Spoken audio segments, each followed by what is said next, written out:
Millennials or Gen Z the hardest generation to work with? I think that it depends on who you ask this question. From my own experience, working with multiple generations for more than a decade, including Millennials and Gen Z, I don't find working with a generation more difficult than working with the other. So I spend a good amount of time searching on the internet to try to understand why people consider that working with a generation might be more difficult than working with another generation, and what I found surprised me a lot. I've done a similar research a few years ago, and the answer that I got back then was totally different than the answer that I got now. What I found is that people prefer to work with millennials more, and Gen Z is the generation that they find the most difficult one to work with. So why is that? Let's go and see some articles that I found which showcase this preference. One of the articles that I found was a survey that was run by Resume Builder, and they surveyed over 1,000 managers and leaders. And what they found is that 75% of managers say that Gen Z is the most challenging generation to work with. And from all the managers and leaders that were surveyed, only 4% said that they almost never find it to be difficult. And some of the reasons why these people found that Gen Zs are challenging employees is that they feel the lack of technological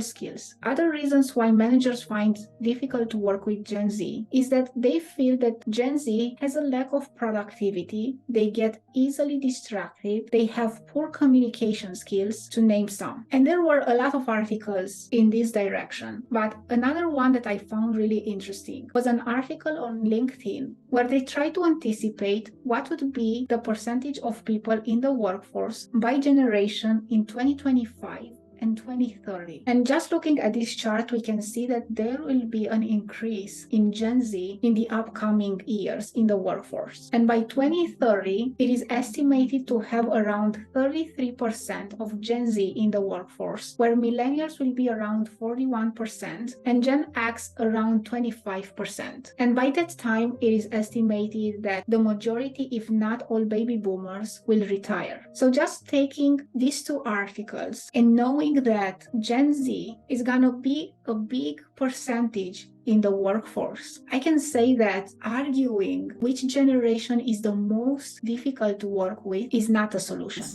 I am a millennial and I've been part of the workforce for more than a decade, where I had the opportunity to work with all generations and learn something from each of them. And I've been a team lead for over 6 years, where I had millennials and Gen Z as part of my team. Long story short, I don't think it is millennials or is Gen Z, and I wouldn't go to individuals to say that a generation is harder to work with than another generation. What I think is that the world that we live today and the opportunities that we have comparing with 20 years ago, 30, 40, 50 years ago has changed a lot. And without going into many details, a study conducted by Student Loan Hero found that millennials have to pay 37% more to buy a house than baby boomers had to pay in 1980s. And even if the salaries and the wages went up, also the expenses and the prices for renting or buying a house went up as well. And the percentage between the average salary today and the prices that are on the market is way higher than comparing with how they were 10 or 20, 30 years ago. So from this perspective, people need to adapt to find opportunities that generate for them an income so they can make a living. Now, another thing that has changed in the last year is the technology. The access to the internet, the access to the technology created even more opportunities for people. And when it comes to technology, as a millennial that was born in 1991, my parents did not have a great financial situation. And I can say that for almost half of my life, I did not have access to internet, to a PC, or to technology. Until I turned 15, the only technology that I had was a cell phone that I had to charge every 30 minutes to not run out of battery. So as a person that almost half of her life lived with no technology, and then the other part of the life she lived surrounded by technology, one thing that I learned from these experiences is that the world is changing and we need to adapt. And for a moment, I'd like to lean a little bit more towards the word adaptability.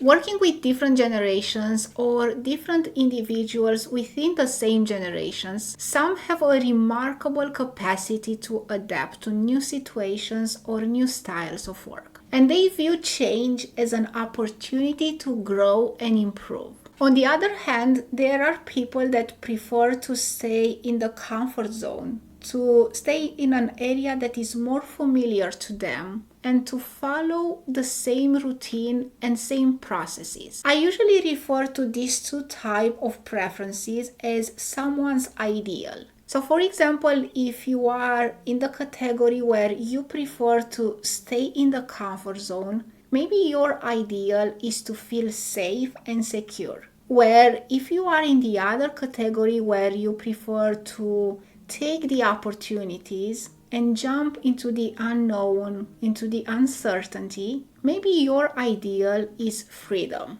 And both ideals are equally important and are valid.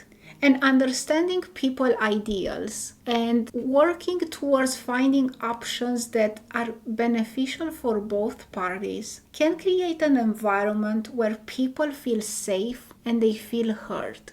And from my own experience, I know that there will always be one thing that will never change regardless of the generation. And if from everything that I discussed in this video, if you take only this one thing, one message that I'm about to share, I can say that I've done my job today. And the message that I have, that one thing that I've learned, and I know that it's not gonna change regardless of the generation, is that if we listen, but we truly listen to people, not only to their words, but how they are saying and communicating those words, then people will feel heard and they will feel more comfortable to collaborate with you, regardless of their generation. So let's listen more and understand other people's opinions before jumping to conclusion and putting a label on people. Thank you so much for watching this video, and let me know in the comments down below what experiences do you have with different generations. I'll see you in the next video.